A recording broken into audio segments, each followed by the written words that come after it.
오늘 이 시간에 하나님을 사랑하는 자에게 주시는 복이란 제목을 가지고 말씀을 나누기 원합니다. 올해 표가 여러분이 잘 아시는 대로 사랑 안에서 강하라입니다. 사랑 안에서 강하라. 왜 사랑 안에서 강할까요? 왜 어머니가 강할까요? 어머니가 자식에 대한 사랑과 애정이 있기 때문에 그렇습니다. 어머니들은 강합니다. 자식을 위해서 못할 일이 없어요. 그리고 자식들이 힘들어할 때 그 모습을 보이지 않고 등지면서 눈물을 흘리는 것이 어머니입니다. 그러니까 어머니가 강하다는 이유는 뭐 때문에 강하냐면 어머니가 자식을 뭐 하기 때문에 강한 거예요? 사랑하기 때문에 강한 거예요. 사랑하기 때문에. 그래서 어떤 사람이 강하겠어요? 사랑하는 사람이 강한 거예요. 사랑하는 사람이. 사랑하지 않는 사람보다 사랑하는 사람이 강한 거예요. 여러분과 나는 하나님을 사랑하면 우리는 강할 수밖에 없어요. 그 강하다는 말 속에 어려움이 없다라는 얘기가 아니에요. 문제가 없다는 얘기가 아니에요. 경제적으로 힘들지 않다 그런 얘기가 아니에요. 여러 가지 여건 속에서 문제와 어려움도 있지만 사랑하는 사람에게는 강한 게 있어요. 마음에. 뭔가 내가 이겨야만 된다는 거, 내가 자식들에게 좋은 모습을 보여줘야만 된다는 거, 자식이 힘들고 어려울 때 저들에게 눈물을 보여서는 안 된다는 그 강함이 있단 말이에요. 그래서 자식을 사랑하는 어머니는 자식들이 고통과 아픔을 당할 때 연약한 모습을 절대 보이지를 않습니다. 사랑해본 사람, 연애를 했든지 지금 누구를 사랑한다든지 사랑해본 사람에게 나타난 것이 뭐냐면은 강함이에요. 강함. 그 강함은 어느 누구도 이길 수가 없어요. 이길 수가 없어요. 왜냐하면 그분은 사랑 안에서 이미 강해져 있기 때문에 그렇습니다.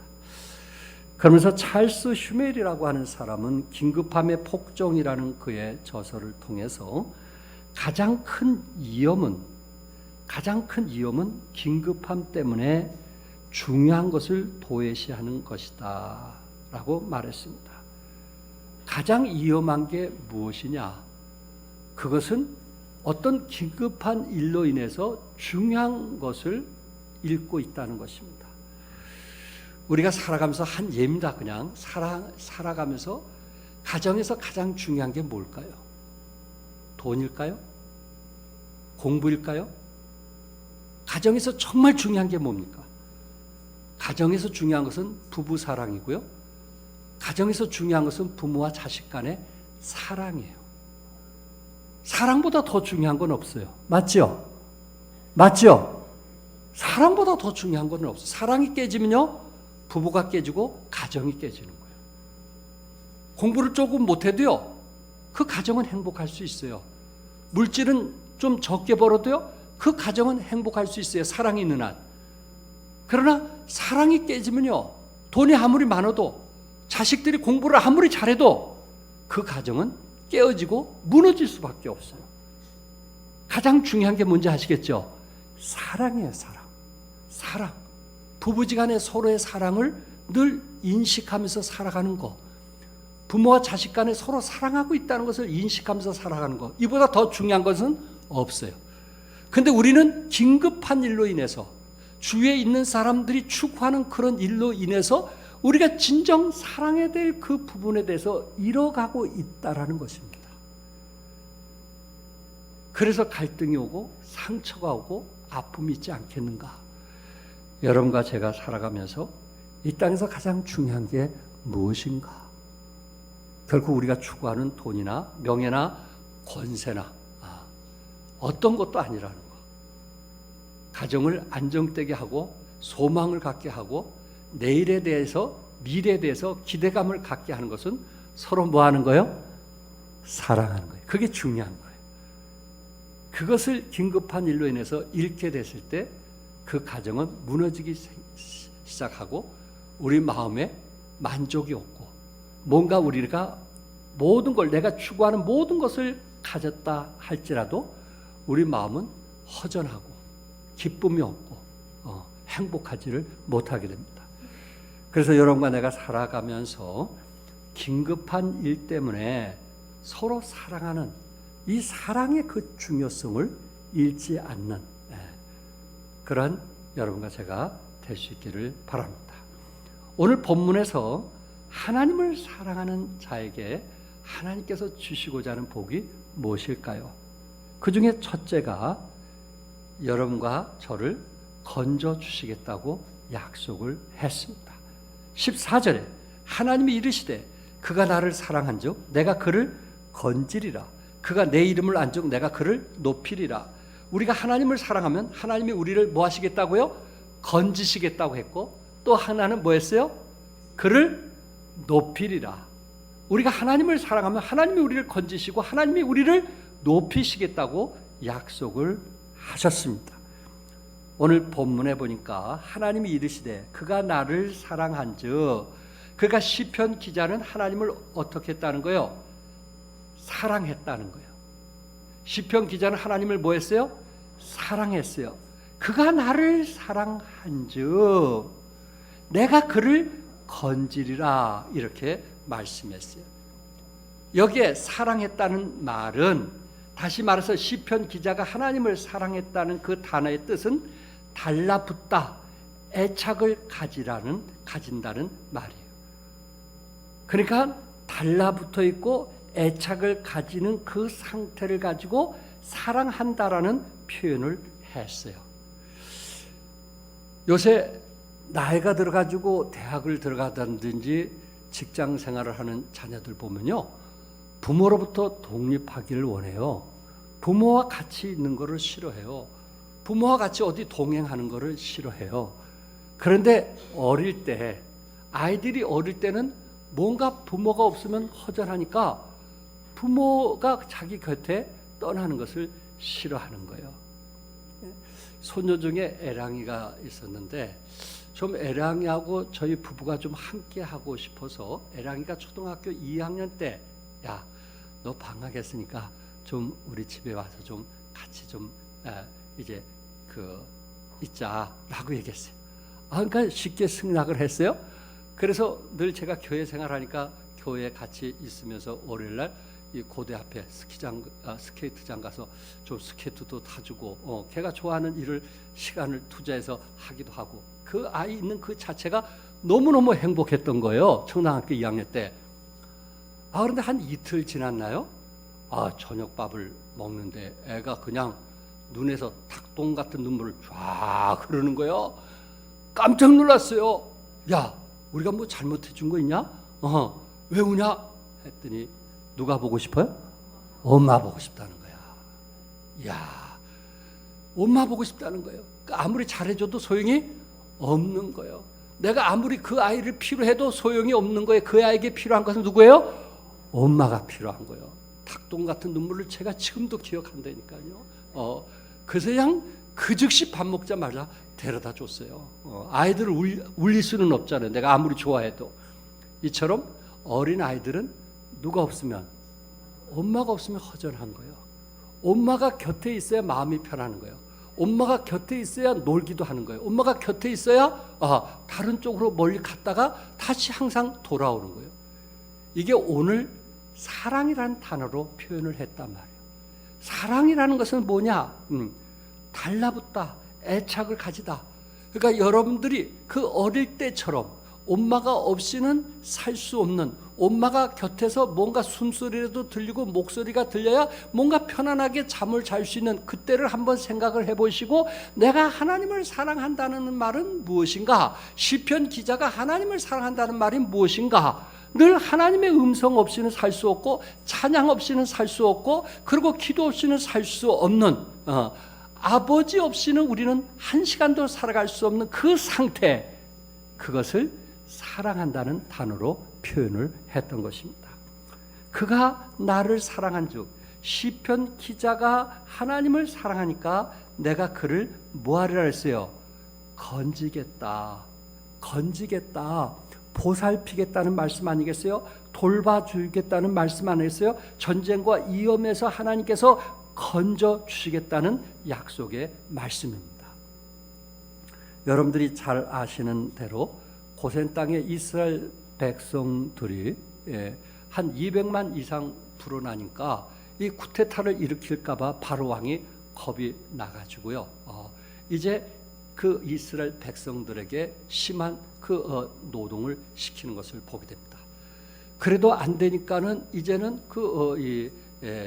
출산한 애 중에 남자 아이들은 이 산파를 통해서 죽이라고 하는데, 산파가 그 말을 듣지 않자 그 지휘관들을 통해서 이제 아들이 낳거든 나일강 강에 던지라고 명을 합니다. 나일강에는 그 당시 악어들이 많았거든요.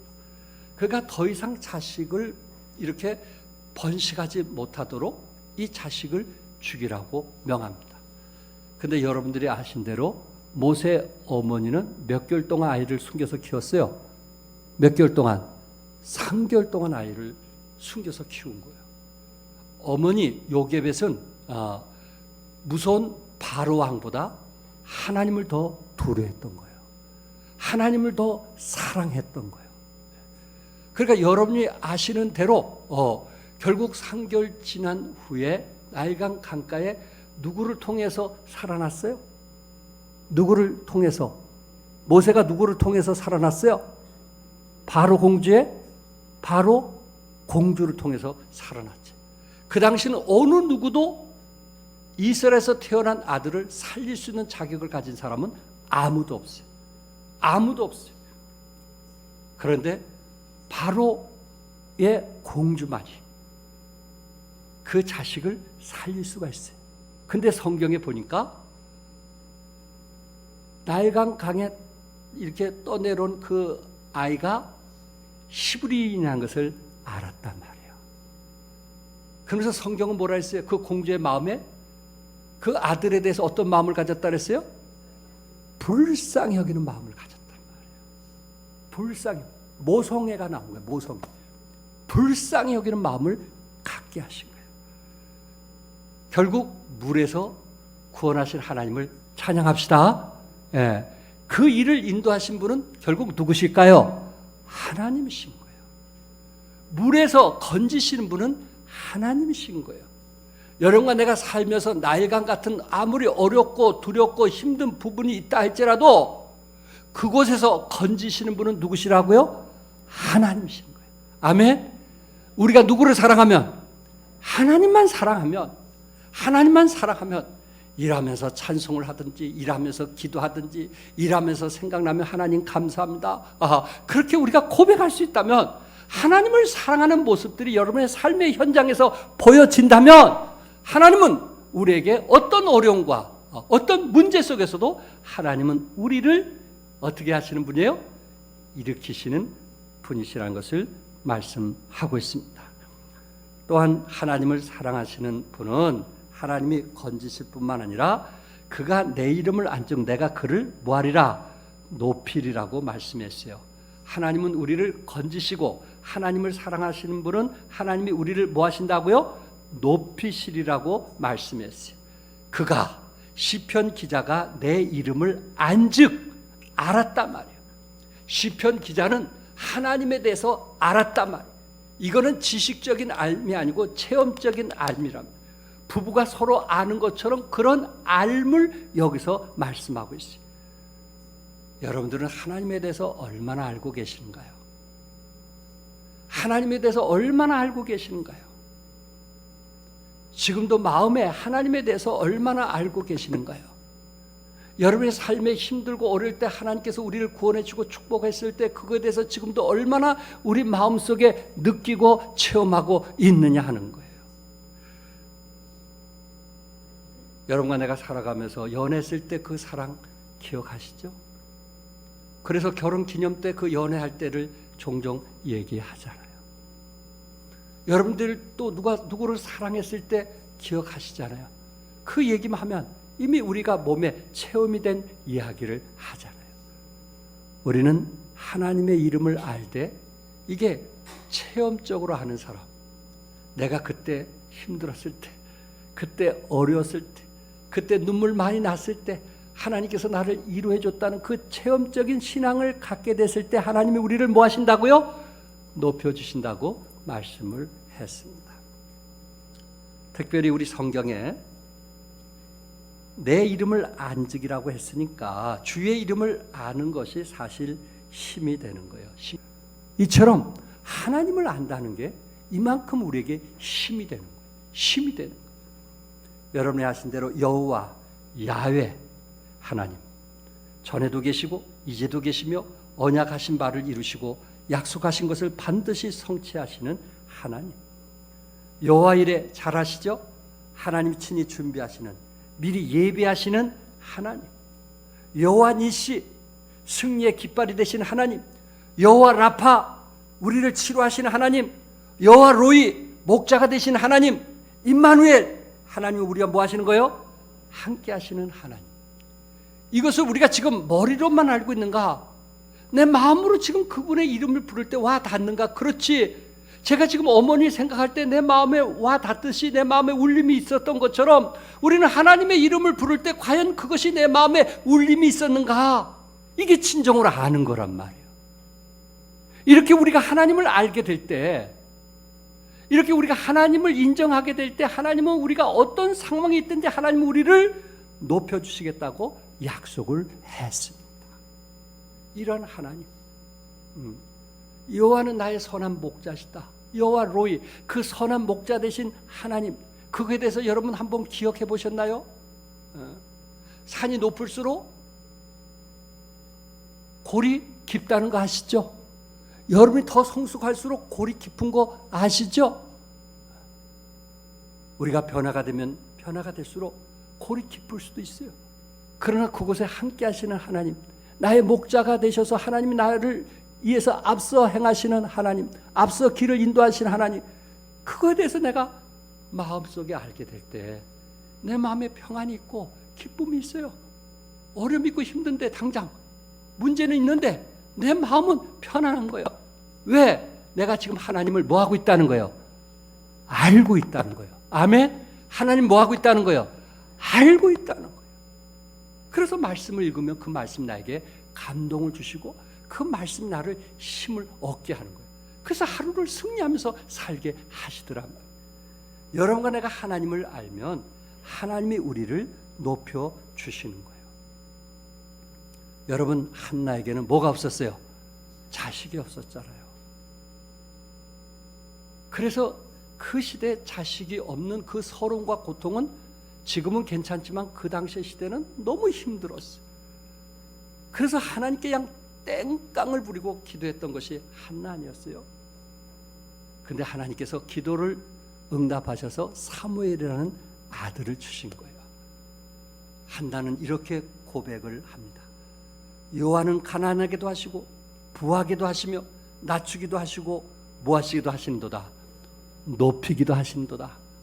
하나님은 자기 자신이 다른 사람에 의해서 비난과 조롱받을 때 하나님을 사랑하니까, 하나님께 기도하니까 하나님께서 한나를 뭐 하셨어요? 높이셨어요. 너도 자식을 가질 수 있다 하고 하나님께서 높이신 거예요. 우리를 높이시는 분은 누구세요? 하나님이신 거예요. 다니엘은 하루에 몇 번씩 기도했어요? 3번씩 기도했어요. 그는 그 당시에 바산 아래 총리가 되었어요. 바산 아래. 근데 곁에 있던 총리들이 시기하고 질투하는 거예요. 그래가지고 다리오 왕에게 사바사바하면서 다리오 왕 외에 누구에게든지 절을 하면은 사자굴 속에 집어넣자는 법을 만들었던 거예요. 곁에 있던 총리들이. 그럼에도 불구하고 다니엘은 하루에 3번씩 뭐 했어요? 기도했어요. 창문을 열고 기도했어요. 결과는 다니엘이 사자굴 속에 들어가게 됐잖아요. 근데 하나님께서 사자 입을 막으신 거 믿으시기 바랍니다. 다리오 왕이 새벽에 와가지고 보니까 다니엘이 살아있는 거예요. 그래서 다리오 왕이 빨리 나오라고 해가지고 다니엘을 높이고 그 곁에 조롱하고 비난했던 그 총리들을 다 죽이는, 하나님께서 다니엘을 뭐 했어요? 높이셨어요. 다니엘이 하나님을 사랑하니까 이방인 다리오 왕을 통해서 하나님께서 다니엘을 뭐 했어요? 높이신 거예요. 여러분들이 하나님을 사랑하면 하나님이 여러분을 뭐 하시는 거예요? 높이시는 거예요. 아멘. 하나님이 여러분을 건지시고 하나님이 여러분을 높이시는 거예요. 사랑은 제가 강하다고 말씀했어요. 어머니 사랑은 강하다고 말씀했어요. 어머니는 자식에게 절대 눈물을 보이지 않는다고 말씀했어요. 그게 어머니의 사랑이에요. 이처럼 우리가 하나님을 사랑하면 하나님이 우리를 건지시고 하나님께서 우리를 높이신다고 말씀했어요. 두 번째, 하나님을 사랑하면 하나님은 우리의 기도를 들어주시겠다고 약속했습니다. 91편 15절에 그가 내게 간구하리니 내가 그에게 뭐하리라? 응답하리라. 내가 그에게 뭐하리라? 응답하리라. 요새 많은 사람들이 간구하기를 멀리하는 경우들을 보게 됩니다. 결국 간구하지 않으면 하나님과 가까이 하지 않는 것입니다. 그런데 하나님을 사랑하는 자에게는 하나님께서 거룩한 소원을 응답해 주시겠다고 약속했습니다. 이미 여러분이 잘 알고 있는 그 암송의 말씀인데 요한복음 16장 24절 같이 한번 읽어보겠습니다. 시작. 지금까지는 너희가 내 이름으로 아무것도 구하지 아니하였으나 구하라 그리하면 받으리니 너희 기쁨이 뭐하리라? 충만하리라. 기도하는 사람은 기쁨이 뭐예요? 충만하리라고 하나님께서 약속했어요. 기도하는 사람은 기쁨이 충만해요. 혹시 그런 사람 없겠지만 혹시 우울한 사람 있어요? 불안한 사람 있어요? 걱정하는 사람 있어요? 슬퍼하는 사람 있어요? 남에 대해서 미워하는 사람 있어요? 뭐 하지 않으니까? 그거는 기도하지 않았다는 얘기예요. 하나님을 의지하고 기도하지 않았다는 얘기예요.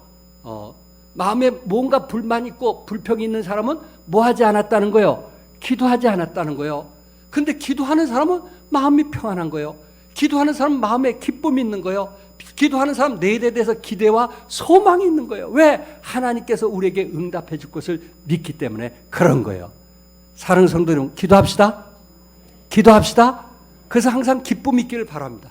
즐거움이 있기를 바랍니다. 소망이 있기를 바랍니다. 그리고 하나님을 의지하면서 힘을 얻을 수 있기를 바랍니다. 기도는 살아있는 신앙의 증포입니다. 기도는 영적 생명의 호흡입니다. 기도는 하나님과 인격적인 대화입니다. 기도는 불가능을 뭐하게 하는? 가능케 하는 하나님의 능력입니다. 주 예수 그리스도의 이름으로 구하면 하나님께서 우리에게 주시겠다고 약속을 하셨습니다. 여러분이 잘 아는 야베스 기도 아시죠? 어떤 분은 그거에다 아주 그냥 줄을 많이 쳐놓은 것을 제가 봤어요. 야베스 기도. 역대상 4장 10절 같이 한번 읽겠어요. 시작. 야베스가 이스라엘 하나님께 아뢰어 이르되 주께서 내게 복을 주시려거든 나의 지역을 넓히시고 주의 손으로 나를 도우사 나로 환난을 벗어나 내게 근심이 없게 하옵소서 하였더니 하나님이 그가 구하는 것을 허락하셨더라. 하나님이 뭐 하셨다고요? 허락하셨더라. 하나님이 허락하셨더라. 주께서 내게 복을 주시려거든. 주께서 내게 복을 주시려거든. 지금 야베스의 기도예요. 이게 하나의 그 식상적인 기도일까요? 그냥 지나치는 기도일까요? 기억나지 않는 기도일까요? 아마 야베스가 그냥 식상적인 기억되지 않는 기도였다면은 역대상에 기록될 일이 없었을 거예요. 뭔가 야베스는 하나님께서 복 주지 않으면 안 되는 그런 각오의 마음으로 간절하게 담대히 하나님께 기도했던 그 배경을 말씀하고 있는 거예요. 그가 하나님께서 구하는 것을 뭐 하셨어요? 허락하셨더라고 말씀했어요. 예수님은 어떤 기도를 하셨나요? 조금 나아가서 얼굴을 땅에 대시고 엎드려 기도하셨다고 말씀했고, 예수님께서 기도하실 때 그 땀이 뭐처럼 보였다 그랬어요? 핏방울처럼 보였다고 했어요. 예수님이 그 기도하실 때 얼마나 간절한 기도인지 아시겠죠? 식상적인 기도가 아니에요. 식사할 때 기도하는 그냥 잊어버리는 그런 기도가 아니에요. 하나님께서 나에게 복을 주시지 않으면 안 되는, 하나님께서 정말 응답하지 않으면 안 되는 그 간절한 기도, 그 기도를 말씀하고 있는 거예요. 야곱은 어떤 기도를 했나요? 창세기 32장 25절과 26절에서 그 말씀하면서 그가 한도 뼈가 부러졌음에도 불구하고 날이 세려하니 나로 가게 하라. 천사가 가게 하라 했더니 야곱이 이르되 당신 내게 뭐하지 않냐면 축복하지 않으면 가게 하지 아니하겠나이다. 한도 뼈가 부러지면서도 당신이 나를 축복하지 않으면 나는 가게 할 수 없다. 어때요? 그냥 생각나서 하나님 복 주십시오 그런 기도였을까요? 그렇지만 어머니가 자식에 대한 그 애정을 가지는, 정말 뭔가 그 자식에 대한 필요를 좀 도와주길 원하는 그 간절한 마음에서 오는 기도였을까요? 여러분, 야베스가 기도했던 것은 이게 초자연적인 기도 아닙니까? 현재는 불가능하지만 하나님이 도와주시지 않으면 안 되는 그런 초자연적인 기도를 할 때 그런 간절한 기도를 하지 않았을까요? 복의 기도는 간절함이 있어야 하는 거예요. 복의 기도는 들어주지 않으면 안 된다는 그런 사모하는 마음이 있어야 되는 거예요. 그럴 때 하나님께서 우리의 기도를 응답해 주겠다고 약속을 하신 거예요. 믿으시면 아멘 하세요. 여러분과 내가 2020년도에 정말 경제적인 어려움도 있고 이런 신종 바이러스로 인해서 이제 경제적인 것은 더 어려움이 있는 이런 시국에 여러분들이 누구에게 나가야 되겠어요? 누구에게 더 무릎을 꿇어야겠어요? 누구에게 더 가까이 나가야 되겠어요? 하나님께 나갑시다. 하나님께 기도합시다. 그래서 하나님께서 어떻게 축복하시는지 체험할 수 있는, 우리가 하나님을 사랑하면 하나님께서 우리 기도를 응답해 주겠다고 약속을 했어요. 제가 몇 해 전에도 이 예화를 드렸어요. 우리나라 전라도 섬의 한 소년이 교회를 열심히 나갔습니다. 근데 그 섬에 교회를 나갔는데 집이 너무 가난해서 고등학교를 진급할 수가 없었어요. 부모님께서는 내가 너를 학비를 대줄 수 없으니 우리 집도 어려우니 남의 집에 머슴살이 하라고 1년 동안 그 이웃집에 머슴살이로 보냈습니다. 그 소녀는 중학생이었지만은 하나님께 기도합니다. 하나님, 저는 머슴살이로 살 수는 없습니다. 우리 집이 이렇게 더 가난해서는 안 되겠습니다. 제가 뭔가 우리 가정을 위해서, 나라를 위해서, 민족을 위해서 뭔가 하고 싶은 일을 저에게 달라고 간절히 기도했어요. 서울 사람이 기도하지 못한 일을 전라도의 한 섬에 한 젊은 소녀는 하나님께 간절히 기도했어요. 하나님, 이렇게 살아서는 안 되겠습니다. 이 나라, 이 민족을 살리는 그런 하나님의 사람 되게 해달라고 그렇게 기도를 했다고 합니다. 그런데 갑자기 엉뚱한 생각이 들더라는 것입니다. 세계대전이 끝나고 황폐된 덴마크가 생각이 났습니다. 그곳에 니콜라이 크룬투라고 하는 목사님이 계몽운동을 했는데 그의 슬로건이 하나님을 사랑하라, 나라를 사랑하라, 땅을 사랑하라, 그러면서 외치면서 항무지에 나무를 심고 토지를 개간하여 농업국가가 된 덴마크가 갑자기 생각이 나더라는 것입니다. 중학생이 뭘 알겠어요? 그런데 그가 덴마크의 왕에게 편지를 하나 썼다고 합니다. 40일 후에 답장이 왔는데, 당신이 이곳에 오면 유학 비자와 함께 풀 장학금을 주겠다. 그리고 당신이 오면 대학까지 졸업할 수 있는 모든 것을 다 대주겠다고 했습니다. 그는 가진 것 없이 그곳에 떠나게 되었고 그곳에 가서 공부를 하게 되었습니다. 그 후 농업이 발달된 이스라엘의 기부츠라는 곳이 생각나서 히브리 대학에 다시 유학을 갔고 그곳에 박사학위를 받고 돌아온 건국대학교 교수인 유태영 박사. 지금은 은퇴하셨지만 유태영 박사에 대한 이야기입니다. 제가 왜 그분에 대해서 이야기를 했을까요? 60년대 후반과 70년대 초반 새마을 운동을 일으켜야만 될 때, 대한민국이 가장 가난했을 때 박정희 대통령께서 새마을 운동을 일으키고 싶었는데 방법을 모르는 거예요. 이 방법을 모르는 거예요. 적합한 사람이 없는 거예요. 그때 유태영 박사를 알게 되었고 새마을 운동의 그 모든 일을 기획하도록 했던 것입니다. 유태영 박사가 학생 시절에 기도한 것이 응답됐어요? 응답되지 않았어요? 응답된 거예요. 내 가정이 좀 더 잘 사고 내 나라가 좀 더 잘 사는 나라가 되게 해달라고, 하나님 그 일에 쓰임받게 되게 해달라고, 하나님의 영광을 위해서 쓰임받게 해달라는 그 간절한 기도를, 그것도 전라도 한 섬 안에서 기도했던 그 젊은 아이의 기도를 하나님께서 응답하신 것을 믿으시기 바랍니다. 우리 젊은 청년들이 기도할 때가 아닌가요? 우리 학생들이 정말 기도할 때가 아닌가요? 대학만 들어가면 인본주의 사상에 젖어서 하나님을 떠나는 이런 시대에 하나님을 부르짖고 하나님을 사랑하면서 정말 이 나라와 민족을 구원하는 이런 젊은이들이 나와야 되지 않겠느냐 하는 거예요. 세 번째, 하나님을 사랑하면 함께 하시겠다고 약속을 했습니다.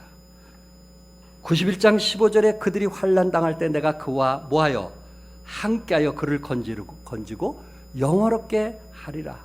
하나님은 환난 당할 때 하나님이 우리와 뭐 해주신다는 거예요? 함께 해주시겠다는 거예요. 환난 당할 때 여러분과 나와 뭐 하신다는 거예요? 함께 해주시겠다는 거예요. 아멘.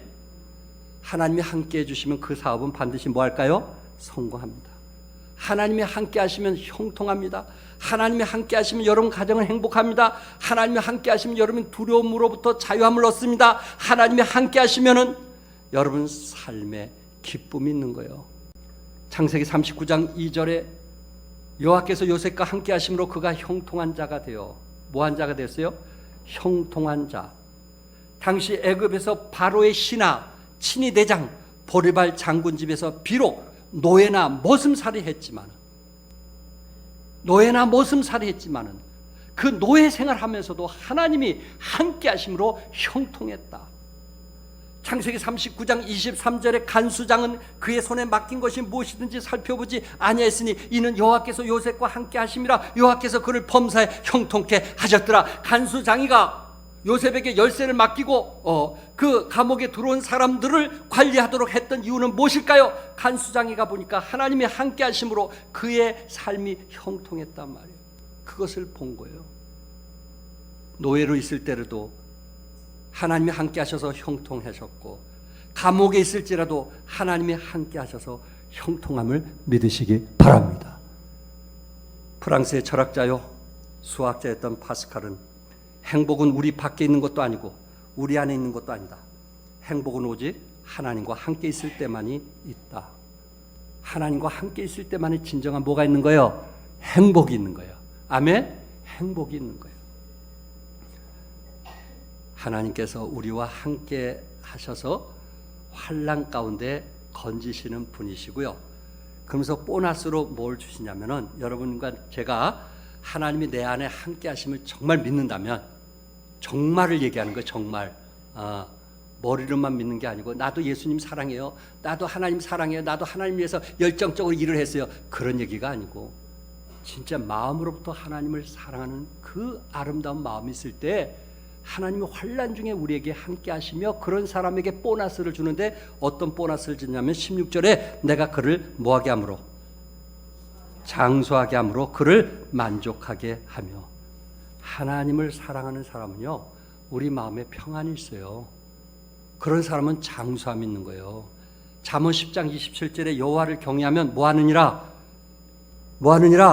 장수한다고 그랬어요. 하나님을 경외하는 사람은 뭐 해야 돼요? 장수해야 돼요. 근데 하나님을 사랑한다고 하면서 그 마음속에 늘 시기와 질투와 슬픔과 낙심이 있다면 이 사람이 하나님 사랑하는 걸까요? 아니에요. 그러면 하나님 사랑하는 거 아니에요. 하나님 사랑하는 사람 내 마음에 뭐가 있어요? 평안이 있어요. 하나님 사랑하면 내 마음에 기쁨이 있어요. 하나님 사랑하면 나를 드러내지 않으려고 하고 누구를 드러내려고 해요? 하나님을 드러내려고 해요. 그러니까 내 마음에 기쁨이 있는 거예요. 그래서 하나님께서 우리에게 장수의 복을 주시는 거예요. 이스라엘은 세 사람을 인물을 하나님이라고 그랬어요. 첫째, 누구의 하나님? 아브라함의 하나님. 175세까지 살았어요. 두 번째 누구의 하나님? 180세까지 살았어요. 세 번째 누구의 하나님? 야곱의 하나님은 147세까지 살았어요. 한국 사람의 평균 수명이 지금 100세고요. 앞으로 10년 후에는 120세까지 살 수 있다고 합니다. 몇 해 전까지만 해도 보험회사에서 생명보험을 들게 할 때 80세까지 보험을 들게 했어요. 그런데 최근에는 생명보험을 든데 몇 세까지 들게 해요? 100세까지. 그래서 혹시 그때 치매가 올까 봐 보험에 가입한 사람들이 사실 많이 있는 거예요.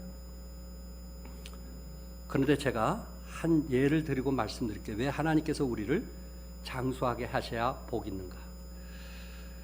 건강식품을 먹어야 건강하다는 그런 말이 우리에게 많이 돌아서 많은 사람들이 건강식품을 먹고 있어요. 그걸 제가 잘못됐다는 얘기를 안 해요. 드세요.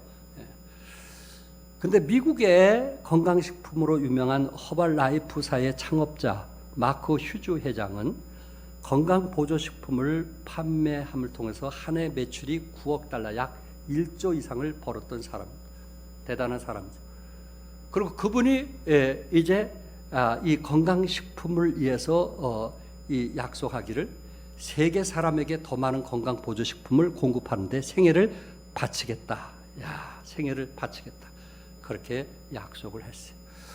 이분의 생활을 보니까 로스앤젤레스 해변에 300억짜리 초호화 맨션을 가지고 사는 사람입니다. 건강, 장수 그렇게 외쳤던 건강식품 창업자 마크 휴즈는 44살에 심장마비로 죽었어요. 44살에 심장마비로 죽었어요. 건강은 필요하지만 너무 건강식품을 하나님보다 더 사랑하지 않기를 바랍니다. 너무 건강을 하나님보다 더 사랑하는 사람들이 우리 주위에 너무 많이 있어요. 제가 인터넷에 뒤져봤어요. 말씀을 묵상하다가 생각이 나서 장수에 대해서 삼성 창업주 고 이병철 회장님은 향년 78세 일기로 세상을 떠났어요. 78세. 요새 웬만한 사람 78세 넘지 않나요? 그렇게 돈 많으신 분이 78세. 이건희 회장님이 지금 삼성병원에 누워 계시는 거 알죠? 돌아가신지 살았니 별 얘기도 많지만 그분 연세가 지금 78세입니다. 78세. 현대 창업주 고 정주영 회장님은 향년 86세 일기로 세상을 떠났어요. 86세. 세계는 넓고 할 일은 많다고 했던 대우 창업주 김우중 회장은 향년 83세 일기로 세상을 떠났어요. 83세. 가진 자도 83세인데 태광실업그룹 전 어떤 대통령에게 정말 몸과 마음을 바치면서 일했던 박연차 회장, 그분이 그저께 1월 31일 날 향년 75세로 세상을 떠났어요. 75세. 그것도 폐암으로. 75세. 여러분 한번 생각해 보세요. 좀 오래 산 사람 보니까 롯데 창업주 고 신격호 회장님은 99세 일기로 세상을 떠났어요. 이승만 전 대통령도 향년 93세 일기로 세상을 떠났어요. 93세. 참 그래도 사실 만큼 사신 것 같아요. 최규하 전 대통령 88세, 김대중 전 대통령 83세, 김영삼 전 대통령 88세. 100세 시대에 좀 일찍 돌아가시지 않는가 하는 아쉬움이 있습니다. 사랑하는 성도 여러분, 하나님을 경외하면, 하나님을 사랑하면 우리 마음에 뭐가 있어야 돼요? 평안이 있어야 돼요. 쉼이 있어야 돼요. 그리고 우리 마음을 내려놓을 줄 알아야 되는 거예요. 그럴 때 우리는 건강할 수가 있어요. 근데 하나님을 사랑한다고 하면서 근심 걱정은 다 짊어지고 살아가는 사람 건강할까요? 하나님을 사랑한다면서 시기하고 질투하면 과연 그 사람이 건강할까요? 아니잖아요. 내가 정말 하나님을 사랑한다면 그런 부분까지 뭐 할 줄 아는, 내려놓을 줄 아는, 그래 하나님께서 우리에게 축복한 약속을 허락해 주시는 거예요. 아멘. 아멘. 한 동영상만 보고 마치려고 합니다. 제네비 린이라고 하는 이제 청년을 소개하고 싶습니다. 이분은 하버드 대학 출신이에요. 하버드 대학을 졸업했고 대만계 미군입니다. 미군. 근데 이분이 농구 선수로 해서 성공을 했는데, 그는 부모님과 같이 어릴 때부터 신앙생활 쭉 해오면서 그 농구 선수의 소원을 가진 사람인데, 농구 선수를 하면서 항상 실패한 거예요. 안 되는 거예요. 그리고 자기보다 잘 되는 사람에게 막 시기하고 질투하는 거예요. 그리고 미워하고 그런 마음이 계속되는 거예요. 그러면서 그 농구 그 세계에서 인정을 받지 못하는, 이분의 간증에 그대로 제가 그대로 얘기하는 거예요. 실패하는 거예요. 그러다가 어느 순간 자기 마음을 딱 체인지하는, 유턴하는 그런 시간이 있었어요. 그 실패 속에서 그렇구나. 나를 높이기 위해서 하지 말고 하나님의 영광을 위해서 해야 되겠다. 어느 순간 누구의 영광? 하나님의 영광을 위해서 하자. 그래, 나를 높이지 말자. 하나님의 영광을 위해서 하자. 하나님의 영광을 위해서 하자는 그 생각을 딱 가지니까 누가 자기보다 잘하더라도 시기와 질투가 없더라는 거예요. 오히려 가서 격려해주고 세워주더라는 거예요.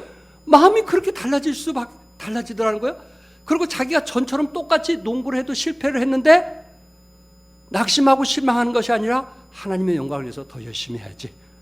오히려 의욕을 갖더라는 거예요. 의욕을. 그러면서 남들보다 더 열심히 해서 이제 농구 선수에 진출하는 그 얘기를 이분이 하고 있는 거예요. 결론적으로 누구의 영광을 위해서 살자? 하나님의 영광을 위해서 살자.